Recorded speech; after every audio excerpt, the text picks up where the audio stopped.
Well, welcome to another episode of Dad's Old Car.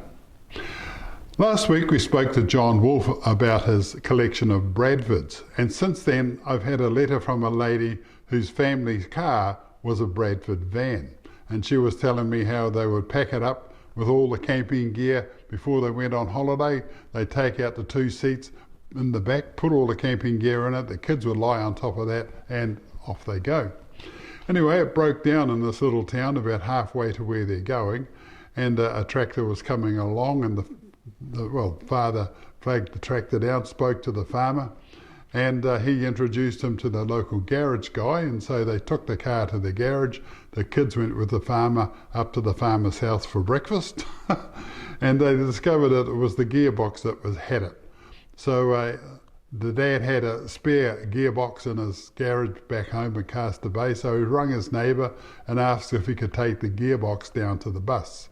And so that afternoon the bus arrived, the gearbox arrived, and so they refitted, took one gearbox out, put another gearbox in, and they're all on their way heading for their holiday. They come to their holiday place, Ruapehu, and heading up towards the Bruce, the van just run out of steam, and so everybody out, and everybody's pushing this van up until it got going again, and they all piled back in and enjoyed their holiday. So that was a letter, thank you very much. And what we're going to do now is head back to the Wheels at Wanaka event. And so I'm going to talk to a few people who were there and also describe a few cars as well. So let's head off back down to Wanaka. With me is Charles, and Charles, welcome to our little show. Thank you. We're at the Wheels of Wanaka, and there's all sorts of trucks going around in a circle, tooting the horns as you do. But this is what they call a DeLorean, is it? Yes, this is a DeLorean. And I've got a little story I can tell you about it.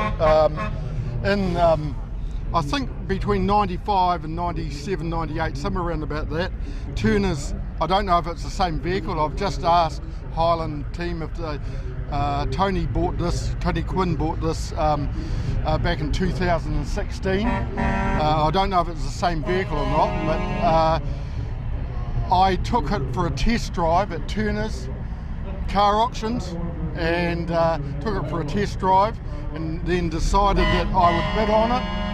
And back then, all I had was $9,000. That's the limit I could go to. I wasn't allowed to borrow any money. The wife wouldn't let me. But I had $9,000 in cash that I could afford to buy this with, and it's always been in my mind ever since. And seeing it here today is wonderful. That it actually went for $9,200. I was the second bidder. So I unfortunately got second prize, which was nothing, and I honestly can't remember even who bought it back then, but it was wonderful to think that Tony has this vehicle now, and it's one of about, I think, 6,000 ever built. Wow. And there's not many of them left obviously in New Zealand, quite a rare vehicle. Now I can tell you, could I ask, Tony paid $70,000 for it in 2016. What that's worth now, I don't know, but I would say it'd be a 150 to 200,000 vehicle. I really don't know, but I'd love to know more about it and find out some more history, and if it came from Turner's car auction way back there in Christchurch. They made a film using this, Back to the Future. Back to the Future, yeah, absolutely. And that's what made this so popular. But it's an English car. English car, yeah. An American film. So somebody's gone to England looking for there it is. Yeah. The perfect car. And they mixed and matched with various, I think it had 2 or 3 designers involved. I know Lotus were involved, Chapman. And they just sort of put it all together, and it was really put together for Back to the Future. Wow. That was what we all know it, us oldies, as that famous film. Yeah, absolutely. And the gull wing doors, does that impress you at all? Yeah, absolutely. What vehicles do you see with gull wing doors nowadays? Obviously Mercedes do. They still do a gull wing range in their AMG models, from what I understand. But to see gull wing now is just so awesome. So yeah, absolutely. Is it comfortable when you drove it around the block? Not particularly. Oh, okay. What I remember of it was like driving a sports car, but an older sports car. I think it's about 10 seconds 0 to 60 mile an hour. So it's quite reasonably slow in today's standard. When you look at this Porsche over here, electric Porsche, it's 2.2 seconds, 0 to 60 mile an hour or 100k. Wow. So that gives you an idea. It wasn't particularly fast. I took it for a drive just around Christchurch City for about 10 minutes, 15 minutes, and don't get me wrong, I'd love to have had a drive in it. But I wake up quite often every morning and think, wish I had bought that DeLorean. Yeah, absolutely. But it was just, back then, it couldn't. Now I have 9 Land Rovers. Oh, good on you. So I'm a bit of a collector. So you're one of 200 here? Yes, one of 208, I think it was yesterday here. 208? 208 yesterday. Wow. I don't think there's quite the numbers here today, but we brought 2 down. I've got a Series 1 called Albert, and that's a 54, quite rare. It was an allocation vehicle back in the UK by the UK Navy. Wow. And so it was painted navy grey, bluey grey, and it wasn't taken up in that month's allocation. So it went back to Solihull, to Land Rover, and they painted it bronze green, and it was sold to a Wellington dealer. Wow. And that family had it for 45 years, Wow. and I've basically had it since. With me is Julie, and Julie, welcome to our little show, Dad's Old Car. Do you remember what your father's car was? Yeah, it was a Morris 12. A Morris 12. Very flash car for its time, and quite a big car. There were a lot of us kids. All in, off to town, off you go. Excellent. Yeah. So this little Mini is yours. Yes. It looks very spectacular, and congratulations on keeping it looking absolutely wonderful. A lot of that credit has to go to our son, who likes to keep her looking nice too. Good on him. So tell me, how did you come by it? I was in the right place at the right time, or my husband was, because I have another one at home too that looks like it. Yes. And he came home from work one day and said, do you want another one? And this one was offered because the lady who owned it was home from holiday in Canada, where she'd immigrated to, and had gone home to her father's farm where this was stored in the barn, and he had told her to get rid of it. It had been there for 12 years. Oh, okay. And so my husband heard about it, and here we are. It's yours. It's mine. Wow. So you're telling me before you got another one? Yes. Which is a cousin to this, or sister or brother to this. Yeah. Tell me that story.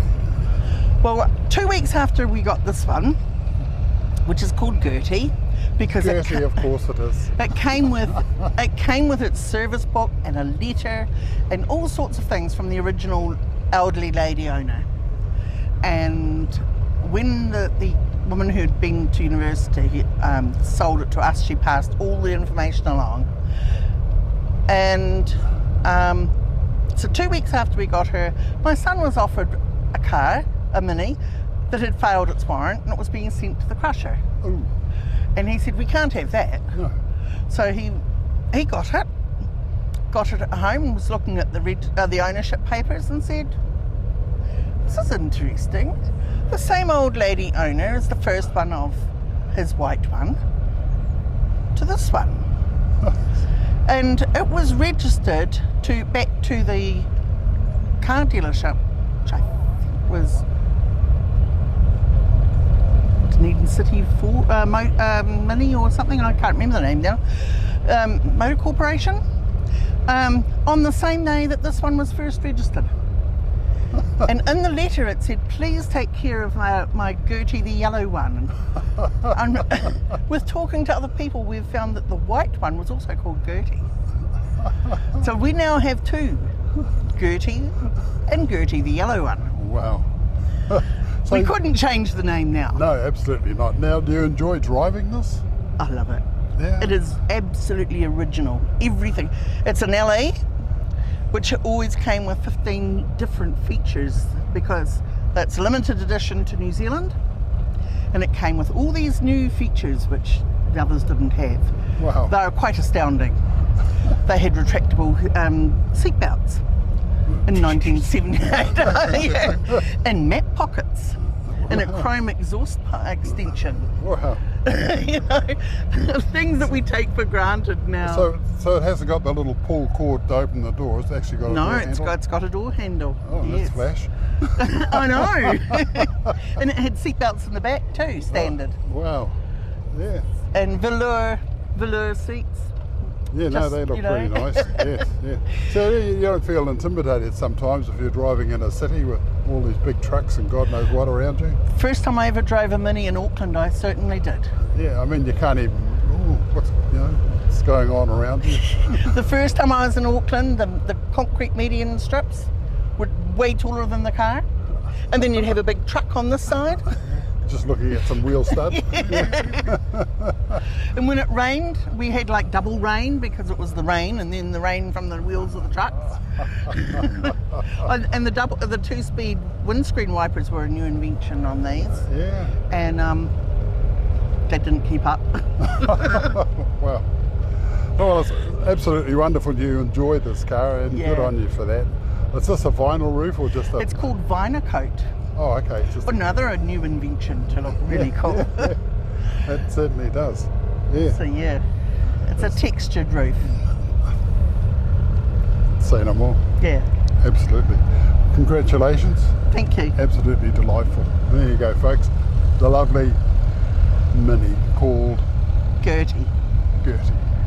Welcome to our little show, Troy, and I understand this is yours. Yes, it's sort of a family car. It's my wife who owns it. Yes. It's her car. It was my father's before that. Right. And it was a friend of the family's before that. So she's been in the family a long while. So back in my time, I mean, when these arrived, wow, look at that, you know. Yes. And I remember my boss and Tyra had a station wagon, and it was just so powerful. Yeah. At that time, in the early 60s. Yes. Yes. Holden are out of business now. Unfortunately. So as time goes by, this will become more valuable and more valuable because they just don't make them. They just don't make them. No, you're right. No, Absolutely. I've got a Studebaker, same thing. Yes. They stopped making those in 1966. Yep. So as time goes by, they get rarer and Absolutely. hard to find. And everybody's got a story, which is what I love about these old cars. So I mean, it's big enough to put the family in. Absolutely, yeah. There's a bench seat in the front, so you can fit 6 in there. Yep. So we came over the Crown Range this morning, so you wouldn't have wanted 6 in there at that stage, but she was struggling to get over the hill, but we made it. Oh, okay. Yeah, 6 cylinders. 6-cylinder, yeah. So it's a 138. Yeah. So it's the old grey motor in this one, and it's got the Hydromatic, which is the automatic Oh, right. transmission in it. So tell me about the Venetian blinds. I mean, that was vogue back in the 60s. Yes, it was, absolutely, yeah. Well, the main plus with them is it keeps the sun out. Oh, and it stops them getting so hot. Can you imagine in Australia it's 40 degrees or whatever, you go and do the shop and you come out and they're very, very hot. So it does help all that. And likewise the sunshade out the front. Is it 3 on the tree or 4? No, it's 3 on the tree, but it's automatic. Oh, okay. So this is the first model to come out with the automatic transmission. Well, that's flash. Yes, it is. Very flasher as they.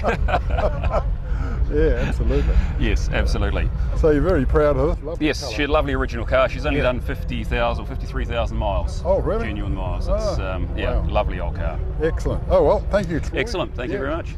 Beautiful. There you go, folks. The old, what's the name of it? We call it the EK because it's an EK Holden. So it's the EK or the squeak, depending on how the day rolls. Fair enough.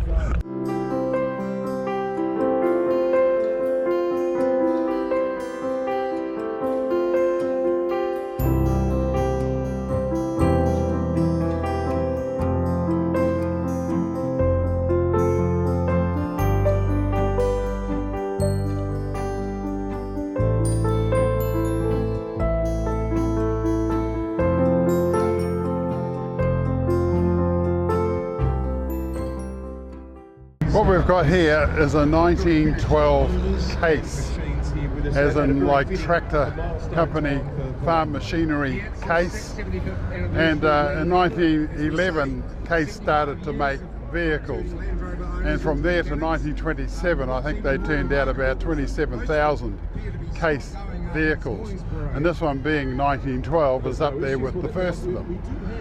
No windscreen wiper, everything is brass. Lovely Case logo on the front here with the eagle, and that eagle is called Old Abe, ABE, and you'll find that on the case tractors around the country as well. Looking into the engine bay here, we've got 4 cylinders with 2 pots, 2 cylinders each, and the connections to it are all brass as well. Acetylene headlights. Apparently they give out quite a good amount of light, so I'm told. Spare wheel, which is just the rubber which bolts onto this, a bit like the artillery wheels on trucks these days. A lovely horn, side light, big windscreen. It's an enormous car. There's a hell of a lot of room in the back of here. It's just that much between the front seat and the back seat, and then you're in the back seat. Of course, you jam jars as you go along, waving at people. This handbrake is interesting, and that half the door is cut away at the bottom here, so the other half of the handbrake can sort of sit on the other side. So it's just an interesting factor about this case is the handbrake, which is very interesting. Looking inside, you've got a little switch of a gear stick, got a clutch and brake, and the accelerator's in the middle. Got all the accoutrements required for the advance and retard on the steering wheel, and we'll see this going along in due course as it comes into the as it goes into the parade and goes around, which is fine. It's got a leather fan belt, and yeah, absolutely stunning. This belongs to Alan Dippy as part of his huge collection of machinery, and I think it's been here about 2 weeks. I think it came from America, won at an auction or something, and Alan's bought it and has put it in his classic museum of antique machinery. So we'll see this running around out the parade ground in due course. I'll see if I can get Linda in the back of it so she can sort of wave at the crowd but take a little camera with her. But anyway, the case. So if you ever thought that case were only tractors, farm machinery, well, they did make cars as well. This is a Buick, and Buick go a long way back, and I think even in the 1950s our government had Buick government cars, but that was long after this. This is a race car. It's got the little lady on the front, whatever she's doing, an angel perhaps, and racing along. Little air cleaner stuck out the top, 1, 2, 3, 8 pipes coming out each side, so I guess that she's a straight 8. The pedals, 1, 2, and the accelerator in the middle. There's another pedal off to the right, and I guess that's the starter. A gear stick, a very simple dashboard, steering wheel with some adjusting doofers on the steering wheel, a little mirror, couple of seats which look very, very comfortable, and boom, ready to race off. Great big Buick fuel tank on the back, and looks like it's got a bullet hole in it, but I think that's just a sticker. But look at the size of this pipe coming out the back here to extract all that exhaust. Beautiful. What we're looking at here is one of the great big enormous American LaFrance, and the American LaFrance usually made fire engines, and this has got CSFD, so it's obviously something to do with the fire brigade. An enormous machine, as there's an enormous engine in there. I just love the little round windscreen here, but it too is a racer. It too's got brake clutch with the accelerator in the middle, lots of brass, and 1, 2, 3, 4, 5, 6. Looks like there's a little gear stick here that you just pull it so to make it go, or maybe. But as I was saying, back in this time, they're inventing cars. They're coming up with new ideas every year. People are copying each other from all around the world. But the ideas from all these cars are basically sort of evolved, and they're what it's in cars today. Except, of course, these don't have computers. The computer's in here and it's sitting in the seat. but she is an enormous race car. So coming down, she's got absolutely enormous tyres, relatively skinny, but what's that, nearly a metre high. Great big headlights, and there is a bulb in there, and 59 on the grille. Looks like it's had a bit of a battering, the radiator, and it's got the LaFrance logo on the trunk, as well as this little heating gauge. That's also got the little LaFrance logo on it as well. You've got to crank it to make it go. So there's a crank handle down here to give it the old 1-2 and get this old engine going. But an enormous engine, so it must have taken a hell of a lot of pull on that crank handle to get it fired up. Amazing. I'm at the Wheels at Wanaka event 203, and with me is Rod Corbett. Rod Corbett. Welcome to our show, Rod. Thanks. And Thanks, Bill. our show's called Dad's Old Car. Yes. And Land Rovers. Yes. A lot of people had Land Rovers. A lot of families had Land Rovers, probably because that's all they could afford. Yeah. And farmers, of course, had Yes. Land Rovers, which they used for the farm and took the kids into town to Yeah. go to the pictures or whatever. But over 200 Land Rovers are here. Most of them went into the arena and paraded around and around and around, and then they all lined up and the crowd applauded. Good Yes. on you. Yeah. But anyway, just tell me about the Land Rover movement in New Zealand. You know, why are you all here?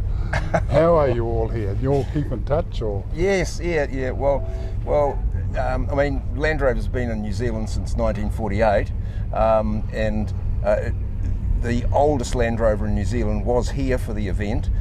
They've just gone now to head back home, but that's chassis number 20, so that's the Right. 20th Land Rover ever made. Wow. Just sitting over your shoulder behind you there is Huey 166, which is owned by the son of Peter Marr, who owns chassis 20. Huey 166 is Sean's recreation of the very first Land Rover sold in the UK in 1948, and it's nut and bolt perfect to that original vehicle. Yeah. And so this, since Tuesday, because it's been almost a week now, we've had close on 200 vehicles and more than that yesterday, who have been here to celebrate 75 years of Land Rover. 75 years. Yes, as we say, 75 years of Land Rover proudly turning owners into mechanics. I like that. Yeah, that's our slogan, that's on the poster up there. Yeah, so you've got the oldest, what's the newest one here? The newest one is the very latest Defender, and we had about 3 or 4 examples of those right up to 2022, and they are the new version of these very old ones that are here. And we had every model of every series Land Rover, series 1s, 2s, 3s, the Defenders that followed them, the Range Rovers that followed them, the Land Rover Discoveries that followed them, and then the latest Defenders, which are the new version, which are being made now. So we've had examples of everything here this week. Wow. So the original had the pedals that went into the floor. Yes. To drive the early 80-inch ones, you're sitting sort of above them than sitting behind them, but it's a different technique. Do you know who invented them? Well, did the first drawings? Yes, it was the Wilkes brothers in the UK, and they were developed as a multi-purpose vehicle. I mean, immediately after the Second World War, there was nothing like them available, apart from a few ex-army American Jeeps, but nothing that quite did or could do what Land Rovers did. And they were designed as a farm vehicle. Yes. They weren't designed as a long distance cruising vehicle, but they were so adaptable, and as you introduced earlier, the farmers could take the family to town, but equally they could fit other equipment onto them, and they ploughed fields with them. They fitted power takeoff units to them. They could run saw benches on them, and even threshing machines. Yes, that's right.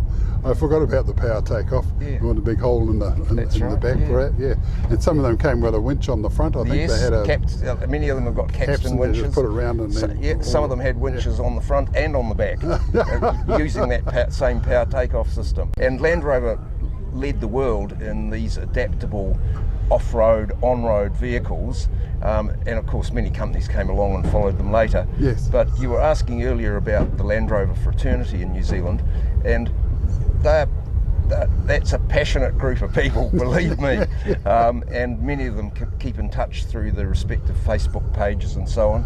But 2 years ago we were very lucky to be loaned the historic Oxford Land Rover, which we brought to New Zealand, and in conjunction with Jaguar Land Rover New Zealand, we displayed that vehicle. Now that's the very first Land Rover, or one of two, to drive overland from London to Singapore and back in 1955 and 56. Did they have to cross any seas, or was it just overland? Just to get to France and then off you go? Yeah, and from then on, totally overland. It was actually the two vehicles, one was named Oxford and one was named Cambridge, and painted in the appropriate colours, dark blue and light blue, and they were actually flown across the channel, and then from there they continued on with their journey. And one of the 6 students who was on that trip, Tim Slessor, wrote a book about it when he returned to the UK called First Overland, copies of which are still available. And Tim's still alive, and he's in his 90s. Wow. And so while we had Oxford in New Zealand, which travelled right through New Zealand, being displayed at all the Jaguar Land Rover dealers, and then we brought it here for wheels at Wanaka, and leading up to that I was in contact with Tim, and he sent us a lovely welcoming letter for the event. Still had fond memories of Oxford. What a great adventure that must have been. Oh, in those days, huge. Rabbits. Bill Chisholm was the manager who was taken on at Molesworth Station. Yes. And his instruction was, get rid of those rabbits, boy. So the rabbit board, they don't have a rabbit board these days. No longer, Bill, no. 1948, the Rabbit Destruction Council was formed, and the freelance rabbiter was not employed. You're employed by the Rabbit Destruction Board, and the killer policy was brought in, introduced, and the only good rabbit was a dead rabbit. Yeah. And for the next 10 years they've done a wonderful job. And in more ways than one, lowering the population of rabbits was brilliant, but it brought into our country areas families. Into Cardrona Valley, had probably 6 families were employed in the Cardrona Valley. Wow, rabbits. Destruction. Wow. And that brought children to the schools and life to the community. Yeah. So, done a great job, but then they got the river of the rabbits down, Bill, and sadly the powers that be couldn't see the need for injecting funds to keep all this employment going, so they amalgamated the wards. This Cardrona Rabbit Ward just took in the Cardrona Valley and a small area around Luggett. Yep. There was a Wanaka board, there was a hardware board, there was a terrace board. So they started amalgamating them, and then they started lowering the budgets, and then they took the funds away. Oh. And so there's rabbits, they've all come back, rabbits. not as bad as they were, But they're still bad, right. That's interesting. Interesting that they use Land Rovers to do that. Very important. That was the vehicle for the job. Yeah. I remember having the soft tops. You can take the whole thing to bits, and there's no windscreen, no doors, no nothing. Great for rifle work. Yeah, shooting deer and spotlighting and all the other things we did in our youth.